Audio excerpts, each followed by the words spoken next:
Ito, pinag-uusapan din po kasi kailan din kaya aakyat yung minimum wage, ano? Father, ito. Meron din kasi sabing, ano na nga ba, Father, how much is it na? Yung minimum. 687 ba? Okay, kasi meron dito, may babala ang mga ekonomista ng De La Salle. Ang sabi nila, ang 750 pesos na pambansang minimum wage ay maaaring magdulot ng matinding pagbagsak, ayan, sa ekonomiya at malawakang pagkawala ng trabaho. Okay, kasi nga po itong 750, sana, no, yan din po yung mas ready na po ang mga mas gusto ng tao. Matanong na nga natin ang ating pong panauhin para mas malinaw po ano kung ano na po yung magiging direksyon po. Ayan, kasama natin ngayon via phone patch na si Ginoong Carlo Miguel Oñate, spokesperson ng Trade Union Congress of the Philippines. Good morning po and welcome. Ay, magandang umaga din po, Miss Angelique, Father Nolan, at sa lahat po ng ating mga taga-subaybay. Magandang umaga po. Opo, so, unahin po muna natin, ano na po ba ang daily minimum wage dito po sa NCR? Ang daily minimum wage po ngayon sa Metro Manila o NCR ay nasa 695 pesos po. However, ang pinakamababa naman po nating daily minimum wage ay nasa Bangsamoro po na nasa 411 pesos lamang po. Mm-hmm. So, ang layo po ng disparity, ano ho? And, hindi na ba talaga mas mura sa probinsya? Kasi pa rin yung perception ng mga tao. Noong 1989 po kasi unang isinetap itong regional wage system. Bago po noong 1989, nasa national minimum wage po yung ating model. However, mula nga po noong 1989 hanggang sa kasalukuyan, hindi na po totoo yung diferensya sa cost of living ng mga rehiyon. No? In fact, lalo dito sa Metro Manila at yung mga karatig niyang rehiyon, halimbawa Region 3 o Region 4A, ang pagitan po sa minimum wage niyan ay mga 100 pesos. Ngunit ang cost of living po niyan ay halos sobrang magkakapantay na po. However, yun nga po, ang idea po kasi ng regional wage board system ay mas mababa yung sweldo dun sa mga malayong rehiyon mula sa Metro Manila para po makaakit daw po ng investment o mga negosyo kasi mas mababang sweldo so mas magtatayo sila. However, naging failed experiment po yon sapagkat nakita naman po natin kung mababa pa rin ang sweldo dun sa mga ibang rehiyon na yon, wala rin pong pumapasok na negosyo o investor. Mm-hmm. Okay, so ngayon, ito ho'y nasa committee level na, no? Nasa House Committee on Labor and Employment. Tama po ba? Itong paano kalang i-nationalize po yung minimum wage? Opo, wini-welcome po natin na sa House of Representatives po ay naaprubahan na sa Committee on Labor and Employment yung panukalang national minimum wage. Ang susunod po na level niyan ay sa plenaryo na, yun na yung second at third reading. Sa Senado naman po ay nakafile din yan, ngunit pending pa rin po sa committee at kasalukuyan pong nasa technical working group. Mm-hmm. Normally pag ganyan po, matatagalan po ba yan? Maganda naman po yung pace niya kasi kumbaga po nagsimula lang ang 20th Congress noong Hunyo last year. So in just a matter of 7 months ay naaprubahan siya sa komite. So medyo mabilis po ito, ngunit siyempre ina-anticipate din po natin yung mga critics, yung mga skeptics na gustong debatihin itong panukalang ito, especially galing dun sa ating mga social partners na mga employers at business groups. Mm-hmm. Father, kayo po muna before I continue with my question. Kaya lang baka kahuli-hulihan i-veto lang man yan. Naalala ko noon yung note contractualization naipasa na tapos pagdating sa presidente na veto. Ay napaka-legitimate po nung concern na yon. Alam din po ng TUCP yon, lalo yung sa security of tenure. Kasi yung security of tenure bill po ay sinertify as urgent pa by no less than the President then, but ending na veto. Ito naman pong sa mga panukala sa sweldo sa kasalukuyan, medyo may concern din po kami kasi kahit dun sa mga priority bills na nilalabas ng LEDAC o nung ating Legislative Executive Development Advisory Council, ay wala po ni isa doon na patungkol sa sweldo at matatandaan din po natin noong 19th Congress, bagamat na ipasa po natin yung 200 pesos na legislated wage hike sa Senado at sa House of Representatives, yun po ay namatay sa BICAM. Dahil po siyempre, ang pinakamalaki rin pong kumukontra bukod doon sa ating mga business groups, yung mismong economic managers ng ating pamahalaan. Mhm.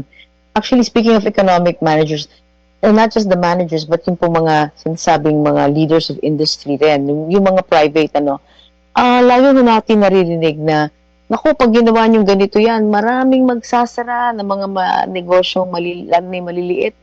Naku, lalo mas marami daw pong mawawalan ng trabaho. We've heard this many times, Pero, ano ho talaga ang nakikita ninyo, pag-aaral po ninyo? Doon po kasi sa tinatawag nating mga maliliit na negosyo, yung mga barangay micro-business enterprises, sila po kasi ay automatically exempted from a wage hike. Kaya kami po ay confident na hindi ho sila mapipilitang magsara. Doon naman po sa ibang mga negosyo na hindi covered ng exemption, nag-compute kami before, paano kung bibigyan na lang natin, kung halimbawa ng 200 pesos, maglalaro lamang po sa 10 to 12% yung cost ng wage hike dun sa kanilang kita, dun sa kanilang profit. Kung kaya kami rin po ay naniniwala na imbis na one-sided na yung wage hike ay tinitignan lang nila bilang gastusin, ito rin po ay dapat makita nila bilang benefit. Kasi mas mataas ang take-home pay ng ating mga manggagawa, mas mataas yung consumption demand at saan naman gagastusin ng ating mga manggagawa yung, kundi pati rin dun sa ating mga negosyo. So, iikot lamang po ito dun sa ating ekonomiya. Mhm. Yes, Father? Yun nga, ang mga economic managers natin, mga negosyante. So, I'm sure baka pinapaano lang kayo, pinapaasa lang tayo. Pagdating ng oras, wala namang mangyari dyan. Yun na nga ho ang lagi nating kinakarap. Alam din niyo po dito sa kasalukuyang setup na may regional wage board system tayo. Ibig sabihin, may 3 representante dyan na nagdidikta kung ano yung magiging sweldo. Yan po ay meron ho tayong labor, meron ho tayong employer, meron ho tayong government. Pero almost always, laging magkakampi po dyan yung employer at government. So kung mangingi si labor dyan na 100 piso, ang papasalang dyan sa regional wage board na ibibigay na aumento every year, nasa 10 pesos hanggang pinakamalaki na siguro ang 50 pesos. Mhm. Alam niyo, tinitingnan ko rin yung datos na Father and Ginoong Carlo dito sa yung ano po ba yung level ng kinikita po o yung minimum wage natin across all ASEAN countries. Ay, sorry. Miss Chichi, sorry, your audio's on. Okay, thank you. Okay, di ba, tingnan nyo, ang Singapore, grabe $1,136 a month. Tapos, ang Vietnam, $182 a month. Tayo po, pag kinumpute nyo in dollars, magkano po yun sa atin? More or less. Yung sa atin ho kasi kung in terms of nasa po halimbawa ho 700 pesos na ho tayo, times mo na lang sa 20, nasa ano lang yon, 14,000 pesos. Pagka kinumpare ho natin sa dollars, mga nasa gitna lang ho tayo. Hindi ho ako nagkakamali, mga 4th o 5th tayo sa ASEAN countries. Although, mind you, binabanggit din ho yan ng ating mga kaibigan sa employers na isa daw po tayo sa mga may pinakamalaking minimum wage. However, ang sinasabi po namin dun sa issue na yon ay wag po nating i-benchmark dun sa NCR yung ating minimum wage kasi yun yung pinakamataas. Across the regions may mas mababa pa po Kagaya nung pinanggit ko na BARM, 411 pesos.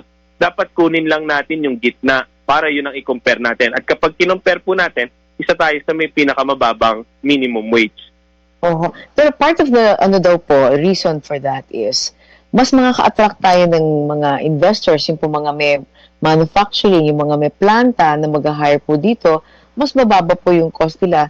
Is that happening po? Nakaka-attract po ba tayo ng mas maraming investors or in terms of like businesses na magtatayo po ng mga factory?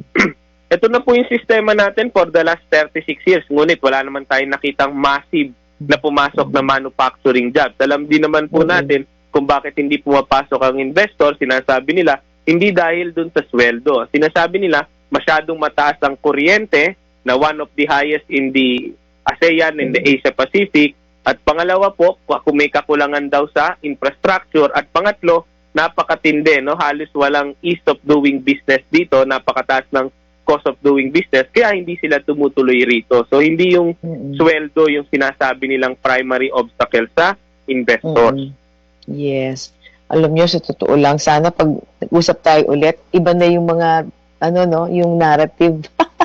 Kasi ito ho yung laging nare-recycle na mga dahilan kung ba't di sila pumapasok dito. Tapos idagdag pa natin yung perception of, and yung actually yung corruption, na talagang sumingao, no? Na hanggang ngayon, iniintayan pa rin natin ng mga kasagutan, Mr. Carlo.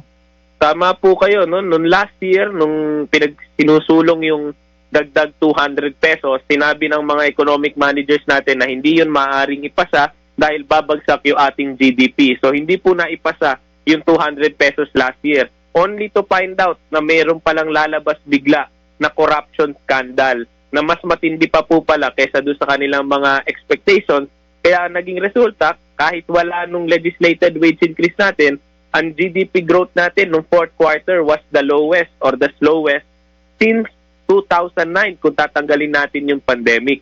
So malinaw dito sa amin na hindi sweldo, kundi yung mga issues ng kakulangan sa investment, corruption, governance issues, yun po yung humihila sa ating ekonomiya pababa at never yung sweldo ng ating mga manggagawa.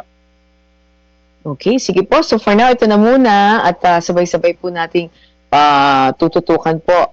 I-update nyo rin po kami sa paggalaw po ng bill na ito, kung paano po ito sinusulong o medyo na pumepreno na naman, sa Ate mga Angelique, daan. Yes, Father. may habol lang ako. Okay, go, Father. Yung banta ng China na pag hindi daw sila tinigilan ng mga senador, maraming mawawala ng trabaho ng mga Pinoy. Pinaghahandaan nyo ba ito? Kami po ay nag-express din po ng concern dun po sa usapin na yon dahil malinaw naman po sa amin na napakadami po talaga natin mga kababayan na nandun po sa China, nasa Hong Kong. Ang amin pong panawagan lang naman po paulit-ulit ay sana po manaig yung dialogo, yung diplomasya para po hindi tayo humantong dun sa worst case scenario po na yun. Yeah, so po, we pray for the best talaga for the sake of our people. So, maraming salamat po muli sa inyong pagdalo sa aming pong programa. Mr. Carlo Miguel Oñate, hanggang sa muli po. Maraming salamat din po at mabuhay po kayo. Mabuhay po kayo. Yan po ang spokesperson ng Trade Union Congress of the Philippines, si Ginoong Carlo Miguel Oñate, hanggang sa muli. Okay.